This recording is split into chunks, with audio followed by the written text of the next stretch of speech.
আমরা বিগত 17 বছর আমরা এই বর্ধমান অবিভক্ত বর্ধমান যখন ছিল তখন আমরা এই রিজনে ফার্স্ট সুপার স্পেশালিটি বা টার্সারি বা কোয়াটারনারি হেলথ কেয়ার শুরু করেছিলাম দুর্গাপুরে। এবং কলকাতার বাইরে এই যে সুপার স্পেশালিটি হসপিটাল তৈরি হওয়া, এই অভিপ্রায় নিয়ে আমরা কলকাতা ছেড়ে দুর্গাপুরে এসে হাসপাতাল করেছিলাম এবং করে তাতে আমরা আজকে NABH অ্যাক্রিডিটেড এবং ভারতবর্ষের মধ্যে চতুর্থ বেস্ট হসপিটাল হিসাবে স্বীকৃতি পেয়েছি।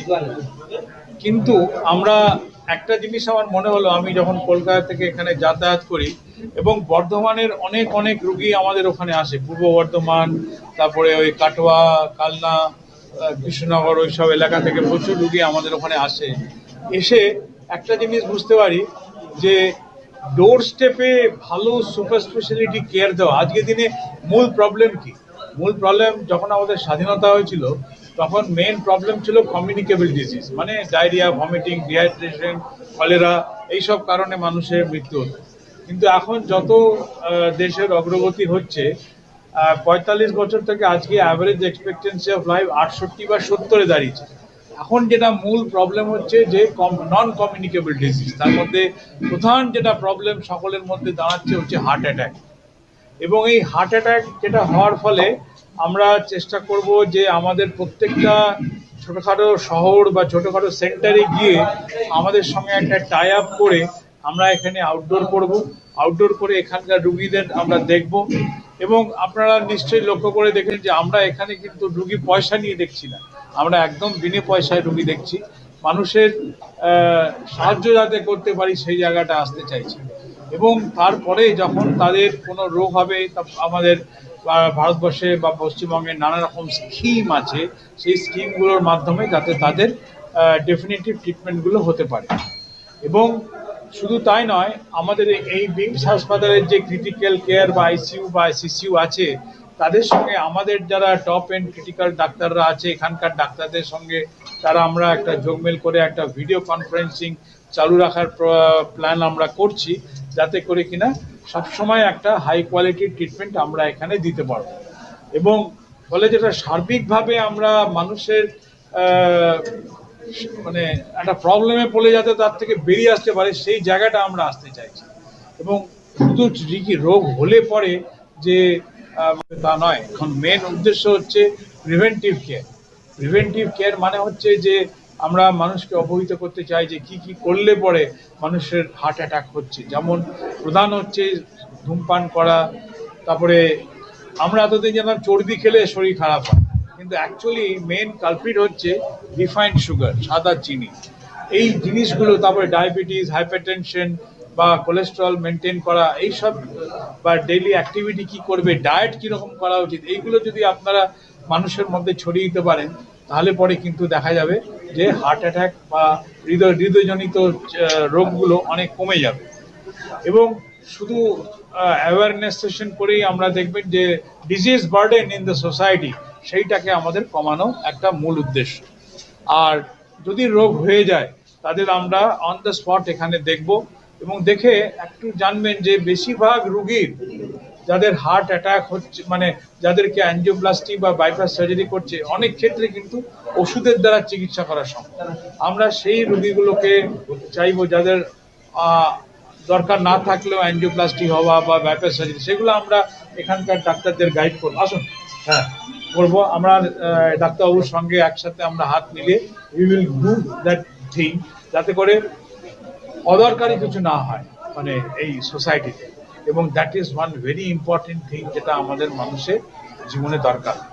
এবং আমরা দুজনে মিলে একসাথে করে আপনাদের এই সোসাইটিতে এখানকার যাতে হাই কোয়ালিটি কেয়ারটা অনেক অংশে যাতে এখানে দিতে পারি। আর যখন এখানে কিছুটা না হবে তখন আমরা মিশন হাসপাতালে স্থানান্তরিত করব। এরকম একটা আইডিয়া নিয়ে আমরা আমাদের এখানে আজকেই প্রেস কনফারেন্স করার মূল উদ্দেশ্য। এবং এখানের ওনারা অলরেডি ভালো খুব চিকিৎসা করছেন, joint replacement, neuro surgery, angiogram সবই করছেন। আমরা আরেকটু ভ্যালু অ্যাড আনতে চাইছি। সেই ভ্যালু অ্যাডের মধ্যে থাকবে বাইপাস সার্জারি, আরও উন্নত মানের চিকিৎসা।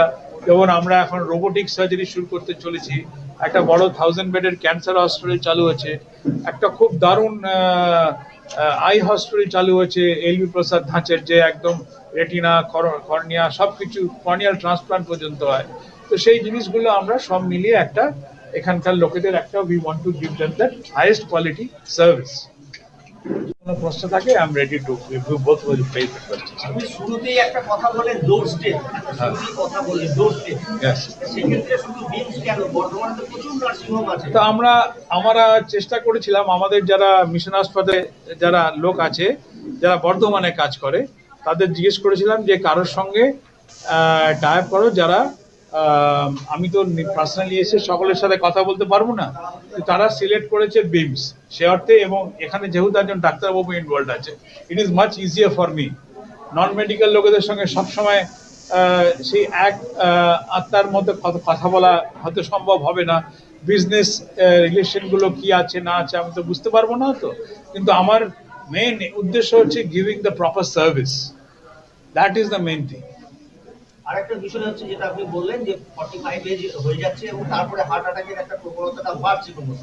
এটা পরিসংখ্যান যদি বলা হয় তাহলে কি রকম, মানে পার ইয়ার বা পার মান্থ কি ধরনের রোগী আমাদের দেশে এখন heart attack is the biggest non communicable killer in India, biggest killer. এবং হার্ট অ্যাটাক আগে আপনি শুনেছেন 60 বছর 65 বছরে হতে, এখন সেটা কমে আমি বিশ্বাস করবেন 28 বছর বয়সের ছেলের বাইপাস সার্জারি করেছে, 35 বছর 40 বছর আকছার করছে। তার মূল এটা হচ্ছে ধূমপান, অনিয়ন্ত্রিত জীবন, ডায়েট খারাপ করা, মানে চিনি বেশি খাওয়া, মিষ্টি বেশি খাওয়া, কোলেস্টেরল ট্রাইগ্লিসারাইড বেড়ে যাচ্ছে মিষ্টি খাওয়ার জন্য, তার সঙ্গে ফ্যাটি লিভার হয়ে যাচ্ছে লোকের, এবং ডায়াবেটিস বা হাইপার টেনশনের ঠিক মতো ওষুধ না খাওয়া। Junk food, fast food. আরে আপনি চিন্তা করুন না, আজকালকার দিনে মানুষ কি না খেয়ে কেউ মরছে? সেই গ্রেট বেঙ্গল ফ্যামিলি হয়তো লোকে না খেয়ে মরেছে। এখন অবস্থার অনেক সমাজের উন্নতি হয়েছে, লোকের কাছে যা টাকা আছে তারা গিয়ে ফাস্ট ফুড এবং স্প্যাম ফুড খাচ্ছে, এবং তাতে রোগের ভীষণ বাড়ছে। আপনি ঘরে ঘরে দেখবেন যে আমাদের হাসপাতালে যারা লেবার কোয়ালিটির লোক, তাদের বাড়িতে বাচ্চারা ম্যাগি খাচ্ছে, that is the biggest killer. Chips খাচ্ছে, কিন্তু তাদেরকে বলা হয় স্যালাড খেতে বা ঢ্যাঁড়স সেদ্ধ বা একটু পাঁচমিশালি তরকারি খেতে, ফেলে দেবে। Got my point? পরিসংখ্যান যেটা বলছি, মানে দুর্গাপুর মিশন হাসপাতালের কথাই যদি ধরা হয় তাহলে আপনাদের প্রতি মাসে কতগুলো এরকম রোগী আসছে যারা হার্ট অ্যাটাকের এই ধরনের প্রবণতা নিয়ে? আমাদের হাসপাতালে একটা, it is just a tip of the iceberg, আইসবার্গের খালি এইটুকুই। তাও আমি বলবো যে আমাদের হাসপাতালে প্রত্যেক মাসে 200 বাইপাস সার্জারি হচ্ছে, 400 থেকে 500 অ্যাঞ্জিওপ্লাস্টি হচ্ছে, টিপ অফ দি আইসবার্গ। আর আমাদের তো পেইং হসপিটাল, সেখানে তো লোকে টাকা দিয়ে করছে, কিন্তু যারা টাকা পয়সার অভাবে বা অ্যাক্সেসিবিলিটির জন্য করতে পারছে না, সেই সংখ্যাটা বিশাল বিশাল, মানে সেই সংখ্যা বোধহয় সেই স্ট্যাটিস্টিক্স আমাদের কাছে নেই। তবে একটা স্ট্যাটিস্টিক্স আছে, ভারতবর্ষে 2 কোটি লোকের হার্ট সার্জারি লাগে বছরে, সেখানে হচ্ছে 2 লক্ষ। তো সুতরাং এই জায়গা থেকে উন্নতি করতে হলে একমাত্র প্রিভেনশন ইজ দ্য মেডিসিন, এবং মানুষকে অবহিত করা যে চিকিৎসা থেকে, এই জিনিস থেকে বেরোতে হবে আমার। কিন্তু সেক্ষেত্রে তো সচেতনতা অনেকটা বৃদ্ধি পেয়েছে বলে মনে করা হচ্ছে। আজকে দেখুন পাড়ায় পাড়ায় জিম তৈরি হচ্ছে, আজকে দেখুন সকালবেলা উঠে লোকে হাঁটতে বেরিয়েছে, আগে এইসব প্রবণতাটা ছিল না। তার পার্সেন্টেজটা আপনি যদি দেখুন সেটা অনেক কম যতটা দরকার। নাহলে এত, মানে India is the heart attack capital of the world, এটা একদম সর্বজনিত সত্য। আর দ্বিতীয়ত হচ্ছে, এতদিন মহিলাদের হার্ট অ্যাটাক হতো না, এখন মহিলাদের ইকুয়ালি হার্ট অ্যাটাক হচ্ছে।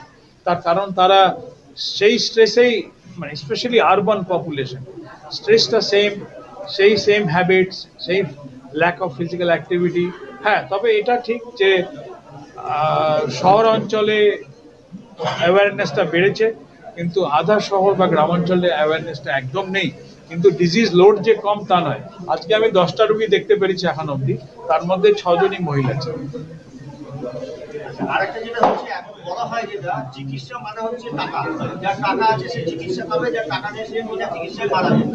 আজকে আপনি দুর্গাপুর মিশন হাসপাতাল তার একটা ডোর স্টেপ করছেন ডিএমসি, তাহলে এই যে সাধারণ মানুষের কথা যাদের কথা বললেন, যাদের আর্থিক অবস্থা অনেকটা নিচে, তাদের জন্য আপনাদের কি সুযোগ সুবিধা? তাদের জন্য স্বাস্থ্যসাথীর কার্ড আমাদের কাছে উপলব্ধ আছে। They can use their Swasthya Sathi card and undertake treatment of the heart. এই স্বাস্থ্যসাথীদের একটা প্রবলেম শোনা যায় মাঝে মধ্যে যে হসপিটালগুলো স্বাস্থ্যসাথী যেসব নার্সিংহোম আছে তারা মানতে চাইছে মিশন। এখন অবধি আমরা কিন্তু মানছি, হার্টের ক্ষেত্রে মানছি, আর সরকার থেকে অনেক রোগ না করে দিয়েছে, যেমন পাইলস, ফিস্টুলা, তারপরে অর্থোপেডিক সার্জারি, এগুলো না করে দিয়েছে। কারণ র্যাম্প্যান্ট এইগুলো নিয়ে না, মানে আপনি দেখবেন যে করাপশনও হয়েছে, সরকার বাধ্য হয়েছে এগুলো বন্ধ করার জন্য। ছোট ছোট স্পেশালি ওই পেরিফেরিতে, গ্রামাঞ্চলে যে ছোট ছোট নার্সিংগুলোতে হয়েছে, এমনকি কলকাতাতে। বলছি বিগত বেশ কয়েক বছর আগে মিশন থেকে বর্ধমানবাসীকে পরিষেবা দেওয়া বলে বর্ধমানে একটা ট্রেনিং করা হয়েছিল, হ্যাঁ, তারপর সেটা হঠাৎ করে বন্ধ হয়ে গেল। কারণ যার সঙ্গে করা হয়েছিল ওটা তো আমাদের নিজেদের সেন্টার নয়, এবং সে সেরকম ভাবে সেটা চালাতে পারি না। সেটা আশা করা যাচ্ছে হবে না, কারণ আমার সঙ্গে একজন ডাক্তারবাবু আছে, সো মেন্টাল একটা সিনক্রোনাইজেশন আছে। আপনি নিজে এসে আমি আসছি প্রত্যেক মাসে, আমি বৃহস্পতিবার দিন সকালবেলা আসব, এবং কথা দিয়ে যাচ্ছি কোনোদিন কারো থেকে 1 পয়সা নেব না। সেকেন্ড সপ্তাহে আমার ছেলে cardiac surgeon doctor Rahul Bose আসবে, থার্ড সপ্তাহে ডক্টর শ্রীকান্ত শর্মা আসবে, আর ফোর্থ সপ্তাহে শিশুদের যে হার্ট সার্জারি করে সেটাও কিন্তু একটা বিরাট নাম্বার, সেই doctor Rajasvi Ghosh fourth Thursday আসবে। তো সুতরাং আমাদের প্রত্যেক সপ্তাহে একটা আমাদের এখানে প্রেজেন্স থাকবে, এবং ডাক্তারবাবুকে আমি প্রমিস করেছি যে আপনাদের আইসিইউতে যদি কোনো প্রবলেম হয়, আমাদের ওখান থেকে ডাক্তাররা আমাদের সঙ্গে সিনক্রোনাইজ করে উই উইল হেল্প দেম। এই হাসপাতালে করতে চাইছে তার পরিকাঠামোর পুরোপুরি তৈরি না তৈরি? আমি বলবো 70% তৈরি। মানে সিটি স্ক্যান আছে, আইসিইউ আছে, যদিও অতটা বড় নয়, ইট ইজ জাস্ট 132 বেডেড হসপিটাল। এটা আরো, এদের ব্যাপ্তি আরো বাড়াতে হবে টু বিগ ফিগার। তবে এখনো যা করছে এটা রানিং ফুল ক্যাপাসিটি। আমার নাম সত্যজিৎ বোস। বলছি এখন আলোচনার বিষয় হলো সত্যি, যদি কোনো স্ট্যাটিস্টিক্যাল ইমপ্লিকেশন নেই, কিন্তু সত্যি আমারও কোভিড হয়েছিল, আমিও ভয় আছি কবে আমার হবে। ভ্যাকসিনের সঙ্গে কি কোনো সম্পর্ক আছে? হ্যাঁ, ভ্যাকসিন নিয়েও বলা হয়। ভ্যাকসিনের সঙ্গে সম্পর্ক এখনো প্রতিষ্ঠিত হয়নি, তো কোভিডের সঙ্গে সম্পর্কটা প্রতিষ্ঠিত হয়েছে। ভ্যাকসিন না Covid? See, it is all conjectures, nobody knows. কিন্তু একটা ইনসিডেন্স, মানে এটাকে অবজারভেশনাল ডেটা বলে। দু রকমের ডেটা, একটা অবজারভেশনাল ডেটা, একটা স্ট্যাটিস্টিক্যাল ডেটা। অবজারভেশনাল ডেটা বলছে হ্যাঁ, অ্যান্ড স্ট্যাটিস্টিক্যাল ডেটা এখনো হতে আরো 5 বছর সময় দেবে, যে হ্যাঁ, যে করোনার জন্য হার্ট অ্যাটাকের সম্ভাবনা আছে। এতদিন বলছিল কোভিড, কিছু রিপোর্ট বলছে কোভিড মানে ফাইজারের যে ভ্যাকসিনটা সেইটা, কিন্তু কোভ্যাক্সিন নয়। ফাইজারের ভ্যাকসিনটা বিদেশে 2-1টা রিপোর্ট বেরিয়েছে, যেটা আমাদের দেশে আসেনি। mRNA ভ্যাকসিন যেটা, সেটার জন্য নাকি বলছে যে হার্ট অ্যাটাকের প্রবণতা বেড়েছে, কিন্তু আমাদের যেটা কোভ্যাক্সিন, যেটা দেশি ভ্যাকসিন, সেটার জন্য কোনো রিপোর্ট নেই। হ্যাঁ, কোভিশিল্ডের কথা এখনো বেরোয়নি। কোভিশিল্ড তো অ্যাস্ট্রাজেনেকার, ওটা ইউকে থেকে বেরিয়েছে, ওখানে সেরকম কোনো ইনসিডেন্স নেই। কিন্তু সব থেকে বেশি অভিযোগ হচ্ছে ফাইজার।